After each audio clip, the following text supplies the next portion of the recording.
Buenas noches. Vamos a continuar con el avance del tema de aprendizaje no supervisado. En esta ocasión vamos a ver dos temas muy importantes, que es el preprocesamiento y la evaluación. Estos temas lo vimos también en el caso de clasificación supervisada, pero aunque el caso del preprocesamiento es prácticamente lo mismo, en el caso de la evaluación sí vamos a ver que cambia la manera de evaluar los algoritmos de clustering. Entonces, en el caso del preprocesamiento, tenemos que asegurarnos que contamos con datos adecuados y que son de calidad. Ok, entonces para esto seguimos ciertos pasos, ¿no? Y que vamos a recordar de manera muy rápida. Y ya ustedes en todo caso podrían revisar el otro video para poder ver con más detalle cómo funciona. Entonces, en el caso de la normalización, vemos que es un proceso que me permite transformar los datos numéricos para que se encuentren en el mismo rango. Esto era porque teníamos algunas variables que podían ser muy diferentes de otras. Por ejemplo, si comparamos el ingreso de una persona, ¿no? Que pueden ser 2.000, 3.000 soles, en comparación con su cantidad de hijos, que pueden ser 2 o 3 hijos, es una diferencia muy grande, de miles a simplemente 1 o 2 unidades. Entonces, en este caso, lo que sucedería es que el ingreso de esa persona dominaría mucho el cálculo de la distancia entre los vectores. Entonces, por eso es que tenemos que transformarlos todos. Por ejemplo, la técnica más común es convertirlos al rango de 0 a 1. Entonces, donde 0 es el valor más bajo y 1 es el valor más alto, de tal modo que todos valgan lo mismo. O en todo caso también convertirlos de tal modo que puedan tener como media 0 y como varianza 1. Este proceso se le conoce como estandarización, que también es un tipo de normalización. Ok, el segundo aspecto sería la discretización, que esto de acá vimos que era importante porque era para uniformizar datasets que tienen diferentes tipos de datos. Que, por ejemplo, porque hay clasificadores que no pueden trabajar adecuadamente con tipos de datos mixtos, o sea, no pueden trabajar con datos categóricos y numéricos. Entonces, en este caso, la discretización lo que me permite es transformar datos numéricos a categóricos. Y básicamente lo que hace es dividir los valores en grupos iguales, ¿no? Que se le conocen como bins. Entonces, por ejemplo, si yo cuento con la variable edad, que es un dato numérico que va de 0 a, no sé, por ejemplo, 100, entonces yo puedo dividir en grupos de 0 a 20, de 20 a 40, de 40 a 60, de 60 a 80 y 80 a 100. Entonces la ventaja de esto es que es más fácil para representar y para visualizar, porque yo puedo generar histogramas, por ejemplo, de la frecuencia. Pero un problema es que suele perder información, es decir, yo ya no voy a saber exactamente si la persona tiene 25 años, me va a aparecer simplemente en el rango de 20 a 40. Entonces pierdo detalle en la información. Otro aspecto similar es el tratamiento de valores categóricos. Y esto es porque no siempre los valores categóricos deben representarse como números, ¿no? Si recordamos, por ejemplo, las categorías de la profesión. 1 quiere decir médico, 2 ingeniero, 3 abogado, 4 profesor, 5 otros, ¿no? Es un ejemplo. Entonces, en este caso estoy representando con números. Pero un problema es que podían justamente confundirse con valores numéricos y que el clasificador los tome como que fueran valores continuos. Entonces, ese podría ser un problema. Y otro problema podría ser que en algunos casos las categorías pueden ser muchas, ¿no? Por ejemplo, si hablamos de la profesión, pueden ser cientos de profesiones. Si hablamos de países, también pueden ser cientos de países. Entonces, en ese caso, nuevamente ocurriría el problema de que si los demás datos contienen valores bajos y yo tengo un valor que tiene muchas categorías, entonces también va a predominar en el cálculo. La mejor, bueno, y la excepción para eso es en el caso de categorías con orden, ¿no? Como por ejemplo el nivel de instrucción. Yo tengo 0 es sin estudios, 1 con primaria, 2 secundaria, 3 universitario, 4 posgrado. Entonces en ese caso cada uno se considera más alto que el anterior. Entonces ahí sí tiene sentido dejarlo como números. Ahora, esto se debe hacer antes de la normalización para que también pueda normalizarse de 0 a 1. Aunque la mejor alternativa en el caso de los datos categóricos pero que no son ordenados es trabajarlos como codificación binaria. ¿Qué quiere decir esto? Que yo voy a crear una variable por cada posible categoría que tenga.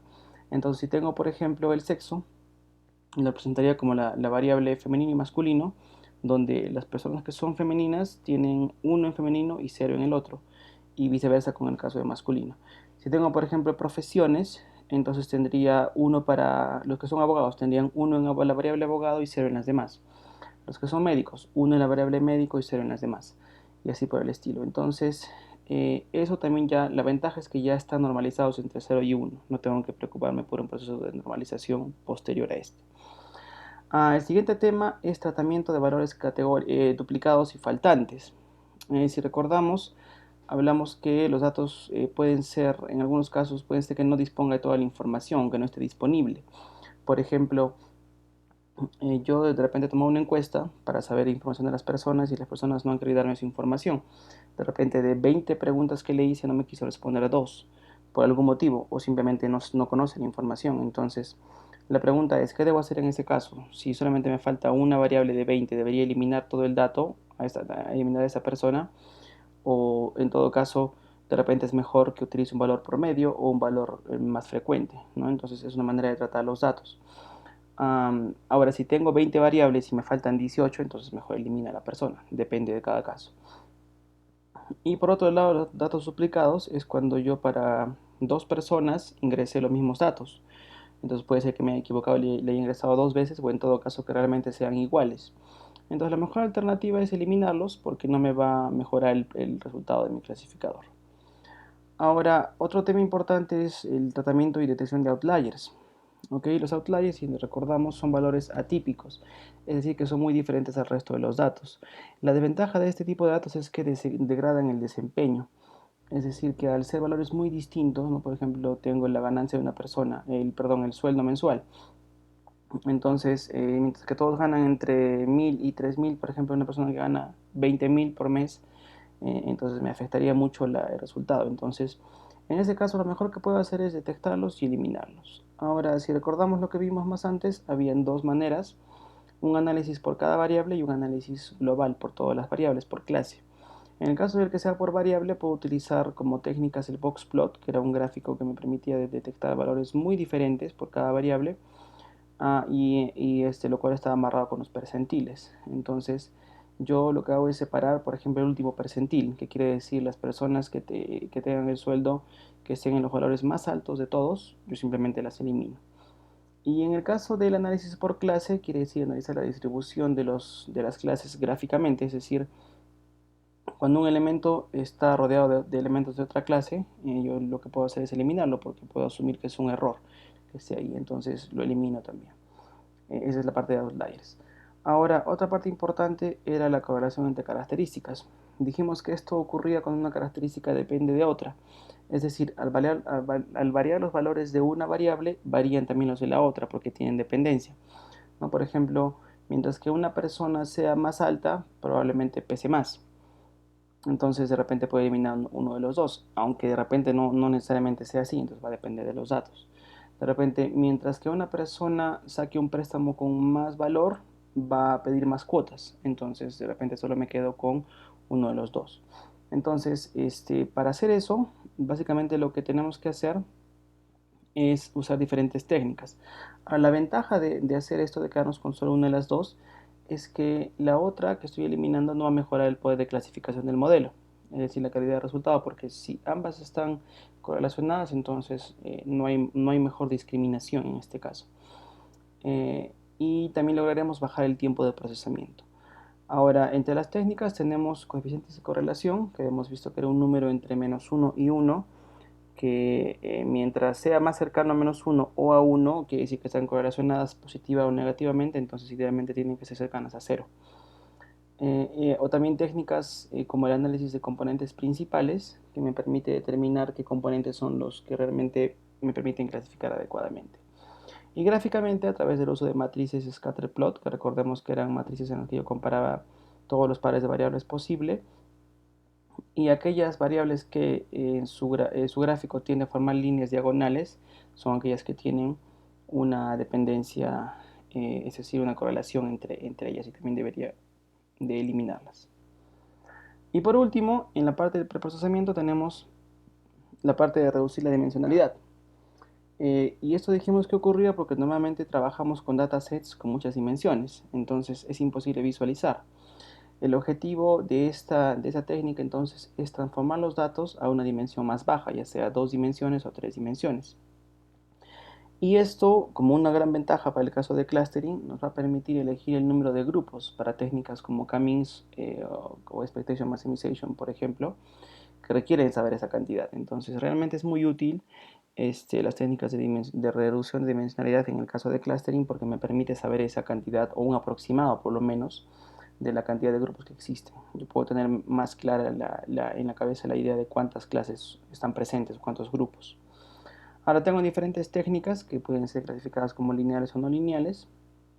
Por ejemplo, el caso de análisis de componentes principales, que es PCA, lo que hacía era una proyección de los datos eligiendo uno de los ejes, que es el más informativo. Es como poder ver, por ejemplo, un cubo, yo lo visualizo de diferentes maneras y puedo ver diferentes formas geométricas. Lo que hablamos del manifold learning, que era cuando los datos en la alta dimensión están organizados como figuras de menor dimensión, y lo que hacía era poder desenrollarlas. El ejemplo que vimos era el del rollo suizo, que justamente era en una estructura 3D, yo tenía un plano en 2D pero enrollado. Entonces lo que hacía era poder hacer desenredar esa estructura.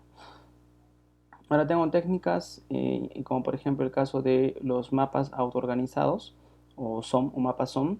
Es una red neuronal que lo que hace es organizar datos de cualquier dimensión en un mapa de 2 dimensiones. Entonces me permite visualizar justamente qué grupos se van formando. Y probablemente la mejor de todas es la que se conoce como TSNE, que es Distributed Stochastic Neighbor Embedding, que lo que hace es calcular la distribución de los datos en la alta dimensión y luego trata de representar esa misma distribución, es decir, la densidad que existe entre los elementos y qué tan juntos o qué tan separados se encuentran, y trata de representar esa distribución en 2 dimensiones. Entonces, lo que logramos con esta técnica es realmente visualizar los grupos que pueden estar presentes, y también me permite visualizar los outliers para que los pueda eliminar. ¿Ok? Entonces tiene dos usos ese tipo de técnicas. Entonces, con eso terminamos la parte de preprocesamiento. Recordemos que esto es un repaso rápido, eso lo puedes revisar con más detalle en el video que grabé sobre preprocesamiento de clasificadores, que las técnicas son las mismas prácticamente. Ahora, la parte que sí cambia, que tengo que explicar mejor, es la de la evaluación del desempeño en clustering. Y en realidad cambia bastante porque en el caso de clustering se miden aspectos generales de los grupos encontrados. La realidad es que yo no tengo el rótulo de los datos, o sea, no conozco la clase, la cantidad de grupos que existen. Entonces, como no conozco la clase correcta, yo no puedo no puedo definir muchas medidas de desempeño, como en el caso de la clasificación. O en todo caso, si conozco esa clase, solamente la utilizo para medir resultados, no para hacer el proceso en sí. Entonces, en este caso, lo que se hace es que no podemos saber si los grupos encontrados son correctos realmente, ¿no? Porque no tengo la definición de que es correcto. Entonces, lo que hacemos es usar medidas como una referencia cuantitativa del resultado. Y luego tenemos que hacer un análisis cualitativo que debe ser realizado por un experto, es decir, que determina la utilidad de la información descubierta, es decir, si los grupos que se encontraron eran realmente interesantes para el negocio, y con eso se pueden crear perfiles que describan cada grupo encontrado, como veremos más adelante. Ahora, las medidas más usadas sería la densidad, las medidas cuantitativas es la densidad de los clústeres, la distancia intraclúster e interclúster, que es el índice de Davis-Bouldin, y la distribución de los elementos dentro de los clústeres. ¿Ok? Son esas tres, existen otras también, pero vamos a ver solamente esas tres que son las más usadas. Y el análisis cualitativo, que también lo veremos más adelante. Entonces, en el caso de la densidad de los clústeres, la densidad se refiere a qué tan compacto es un clúster que ha sido formado. Es decir, que mientras más compactos sean los clústeres es porque sus elementos son más parecidos entre sí.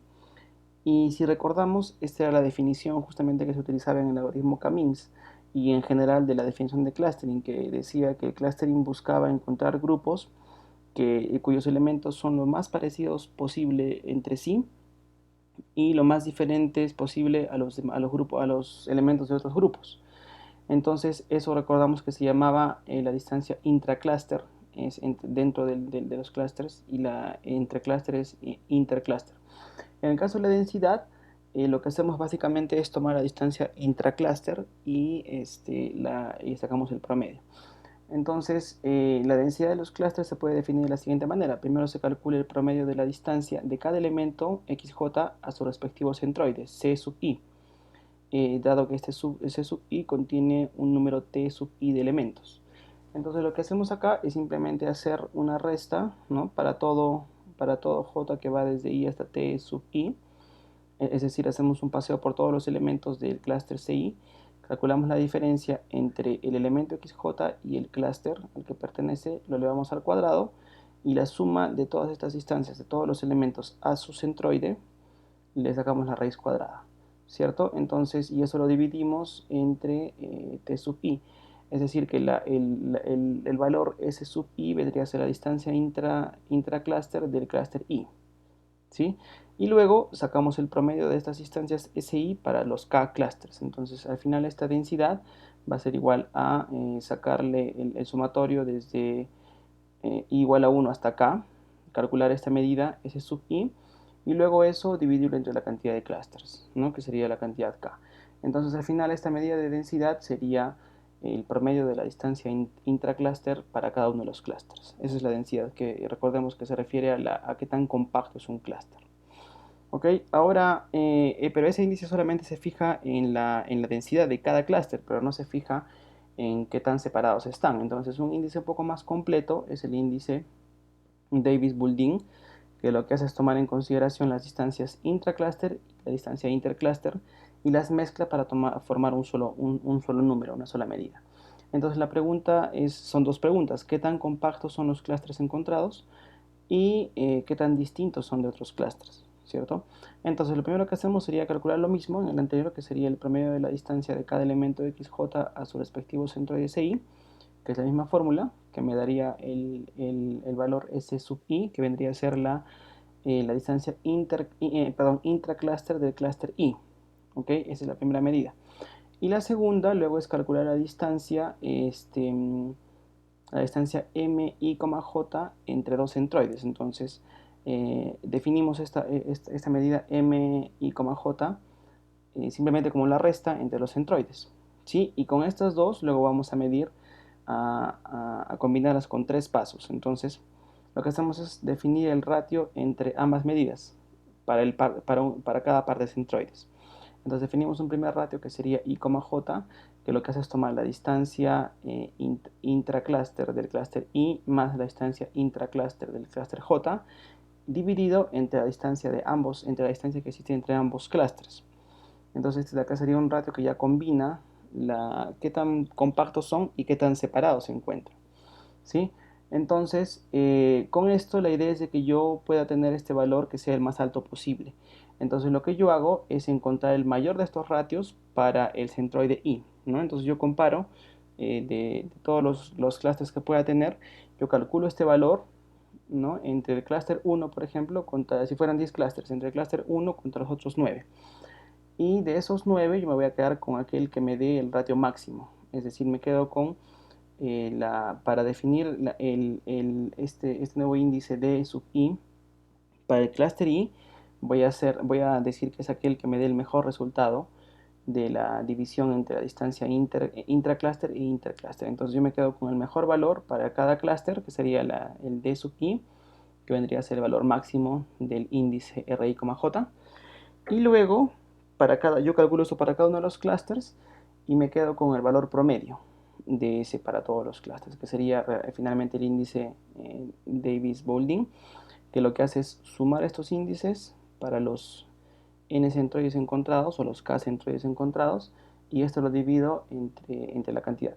Entonces, básicamente el índice Davis-Bouldin lo que haría sería un promedio entre la mejor relación o el mejor ratio que puede existir por cada centroide en relación a los demás centroides. ¿Ok? Entonces al final la interpretación de este índice sería: mientras más bajo sea, porque recordemos que estamos sacando acá el mayor valor de esta división, mientras más bajo sea este índice, quiere decir dos cosas: que los clústeres son más compactos y que están más separados entre sí.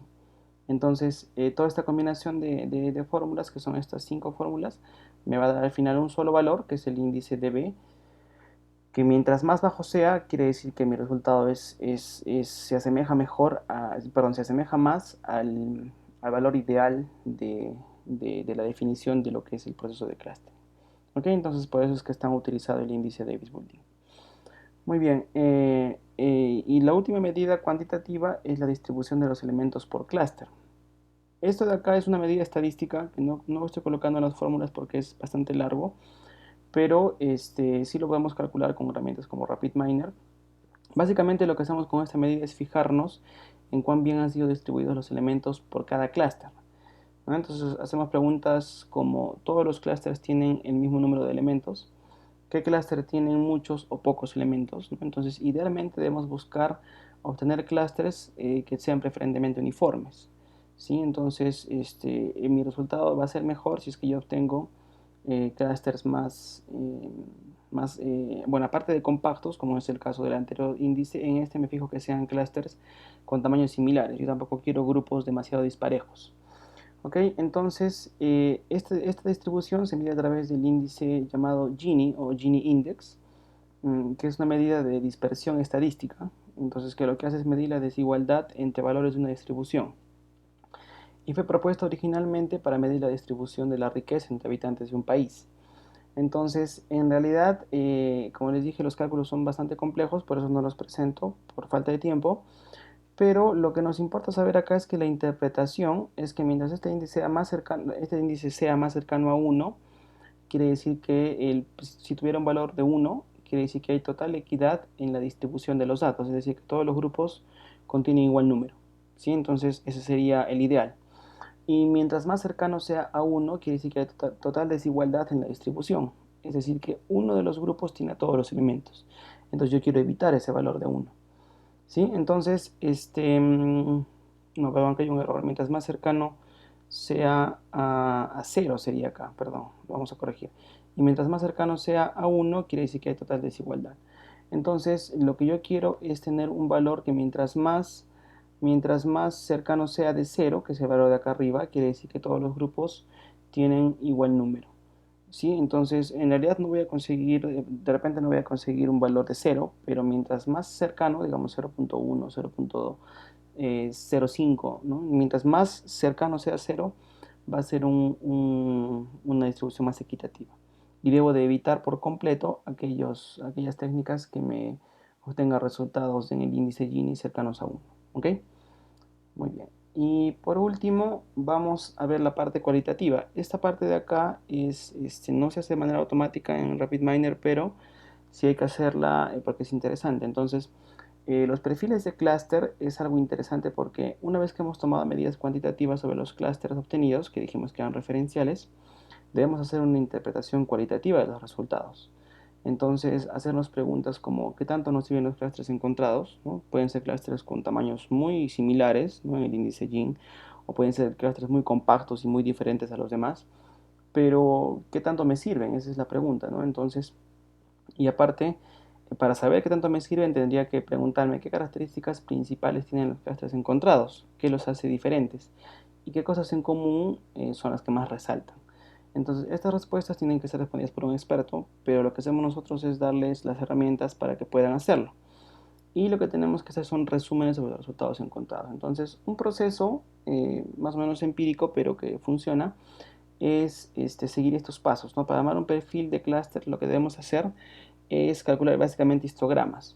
Lo que hacemos, bueno, un histograma, para los que no sepan qué es un histograma, es una función que me mide la cantidad de repeticiones que tengo por cada variable, ¿no? Si yo tengo, por ejemplo, edades, yo puedo saber cuántas personas, si tengo un grupo de 100, de repente 20 personas están entre 10 y 20, 40 personas están entre 20 y 50 y el restante están entre mayores de 50. Entonces, eso es un histograma, es la distribución de los datos. Entonces, lo que hago sería calcular histogramas por cada variable categórica, porque esas son las que me permiten trabajar de manera más fácil, ¿no? Por ejemplo, el 20% de mis datos, de 100 personas, 20 son ingenieros, 40 son arquitectos, 50 son, perdón, y 40, que es lo que me quedaría, son profesores. Entonces, las categóricas son las más fáciles de trabajar. Y para eso calculamos el histograma. En el caso de las que sean numéricas, las discretizo con la técnica que vimos al comienzo y luego también calculo sus histogramas, ¿no? Para saber qué porcentaje están entre qué rangos específicos. Y luego de cada histograma calculado, lo que hago es observar en qué variables tenemos más diferencias. Y luego armar un resumen, que este sería el perfil por cada clúster donde resaltamos las diferencias más significativas. Para que lo entendamos bien, vamos a ver un pequeño ejemplo. Entonces, si después de haber hecho el análisis de clúster, yo obtengo este resultado, ¿no? Supongamos que mi trabajo esté solamente basado en 4 variables, ¿no? Yo tengo personas de las cuales he pedido sus ingresos, su profesión, su deuda y su número de hijos. Entonces, recordemos que acá no hay una clase, entonces lo que yo quiero hacer es descubrir qué grupos interesantes puedo tener entre estos de acá. Supongamos que los he visualizado con una técnica de reducción de dimensionalidad y he descubierto que son 3 grupos. Entonces yo le digo al algoritmo, a mi expectation maximization, por ejemplo, o al CAMIS, le digo k es igual a 3. Ejecuta el algoritmo y me da como resultado esta tabla. ¿Qué sería esta tabla? Que es la que tenemos que armar nosotros como ingenieros. Lo que haríamos sería decir, en este grupo yo voy a sacar un histograma. ¿Y qué es un histograma? Sería la parte gráfica de lo que veo acá. Yo digo, de todos los integrantes de este grupo, el 40% tienen ingresos entre 2.000 y 2.500. El 30% entre 2.500 y 3.000. Y el restante, que sería 30%, están mayores a 3.000. Entonces, hacer este cálculo es muy sencillo. Se puede hacer inclusive en Excel, en herramientas como Excel o herramientas como RapidMiner ya me dan ese análisis. Entonces yo puedo utilizar cualquiera de las dos, pero lo que me importa es sacar este resumen, que es un histograma. El histograma es una herramienta muy conocida en estadística. Luego digo, del segundo grupo ya cambia un poco la figura, ¿no? Es 85, 10 y 5, y acá también cambian los valores. Entonces hacemos eso para cada valor. Si nos damos cuenta, en el caso de los categóricos, que venía a ser la profesión, acá es más fácil porque tengo categorías. 90% son ingenieros, 5% contadores, 35% médicos, profesores, abogados. Son categorías simplemente. En el caso de las variables continuas, lo que tenía que hacer era la discretización. Entonces, en el caso de los ingresos, yo tengo que definir, por ejemplo, de 500 en 500, ¿no? De 1000 a 1500, de 0 a 500, de 500 a 1000, de 1000 a 1500 y así sucesivamente hasta decir mayores a 3000, por ejemplo. ¿No? Y lo mismo hago con la deuda, que sería, también voy de 1000 en 1000, de repente de 0 a 1000, de 1000 a 2000, de 2000 a 3000 y mayor a 3000, o hasta 5000 o lo que fuera necesario. Y en la cantidad de hijos también, ¿no? Defino rangos. Entonces, una vez que he hecho ese proceso de discretización, calculo los histogramas, que sería sacar estos porcentajes de acá, y me pongo a analizar. Entonces, ¿qué tengo que hacer con esto? Lo que tengo que hacer es resaltar cuáles son aquellos grupos donde tengo diferencias significativas, ¿no? Por ejemplo, un grupo en el que casi la mitad están entre 2.000 y 2.500, el 40%, y el 30% están entre 2.500 y 3.000, yo no podría concluir con contundencia que alguno de los dos predomina, porque son valores casi iguales. Pero por ejemplo, en el caso de los ingresos del grupo 3, yo tengo que el 90% de las personas tienen ingresos menores a 2.000. Entonces yo sí podría generalizar y decir que casi todos tienen ingresos menores a 2.000. En el caso de la profesión, acá por ejemplo, el 90% son ingenieros, entonces puedo decir que esa es su característica común más resaltante. Y acá el 80% son psicólogos, ¿no? Mientras que acá es mucho más homogéneo. Entonces lo que hago básicamente es buscar datos heterogéneos, es decir, que sean muy distintos. Y lo que hago es elimino o no le hago caso a aquellas variables que tengan valores muy similares, como por ejemplo estos porcentajes son casi los mismos, este de acá tampoco, y me quedo solamente con aquellos más resaltantes. Y con esos hago una tabla de resumen, que serían los perfiles de cada grupo. Entonces, por ejemplo, para el grupo 1, ¿qué puedo destacar? No puedo destacar nada de los ingresos, pero sí puedo destacar, casi todos son ingenieros y casi todos tienen entre 1 y 2 hijos. En el grupo 2, ¿qué puedo destacar? Que casi todos, el 85%, que hay que definir cuál sería ese umbral, ganan entre 1.500 y 2.000. De acá no puedo concluir nada. Y tienen una deuda entre 3.000 y 5.000 y tienen hijos tienen entre 3 y 4 hijos. Ok, es importante. Para el grupo 3, ¿qué puedo decir? Que tienen ingresos menores a 2.000, que son psicólogos, que tienen una deuda entre 2.000 y 3.000 y que tienen entre 2 y 3 hijos. Entonces, al final, el resumen que obtengo sería este de acá. Mis perfiles de estos clústeres sería que mi grupo 1 contiene mayormente ingenieros con entre 1 y 2 hijos y lo demás no es resaltante. El grupo 2 contiene personas que son, bueno, ahí no puedo indicar la profesión, pero diría que son personas que ganan entre 1.500 y 2.000, que tienen una deuda entre 3.000 y 5.000 y que tienen entre 3 y 4 hijos. Y en el grupo 3 sí puedo concluir más cosas, digo que son psicólogos que ganan menos de 2.000, que tienen una deuda entre 2.000 y 3.000 soles y que tienen entre 2 y 3 hijos, ¿no? Entonces, si nos damos cuenta, este resumen es el que les deberíamos de entregar a las personas que nos están contratando para hacer este análisis de agrupamiento, ¿no? Las demás medidas, que son las analíticas o las medidas numéricas, como el índice de la densidad de los clústeres, el índice de Davis-Bouldin y el índice de Gini, me servirían a mí como ingeniero para darme cuenta de qué también está, o en todo caso, cuál de los algoritmos me da mejores resultados. Pero no puedo olvidarme también de fijarme, puede ser que un algoritmo me dé un índice de Davis-Bouldin bastante bueno, o sea, un valor muy bajo.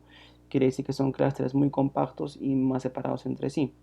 Entonces, si son compactos y son separados entre sí, lo más probable es que sus perfiles también estén bien diferenciados. Pero mientras un índice de Bouldin sea más alto, quiere decir que los clústeres no son tan compactos, es decir, que sus elementos están más dispersos y que no son tan diferentes entre sí. Entonces, probablemente acá voy a obtener el caso como de este grupo de acá, ¿no? Que no puedo diferenciar exactamente algo. Entonces, haciendo uso de ambas tipos de medidas, yo puedo darme cuenta en realidad de cuál es el mejor de todo. Pero es importante recordar que no debemos de fijarnos solamente en un tipo de índice. Yo debo utilizar varios índices cuantitativos y principalmente generar resúmenes que me den información. Ahora, una vez que tengo estos grupos ya con sus perfiles creados, yo se lo paso al experto y el experto se encargará de decir si esa información le sirve o no le sirve, que eso sí es una opinión completamente personal del experto, ¿no? En la que no tenemos en realidad cómo afectar mucho. Entonces, recordemos utilizar toda esta información y para hacer un análisis correcto de los resultados de algoritmos de clustering.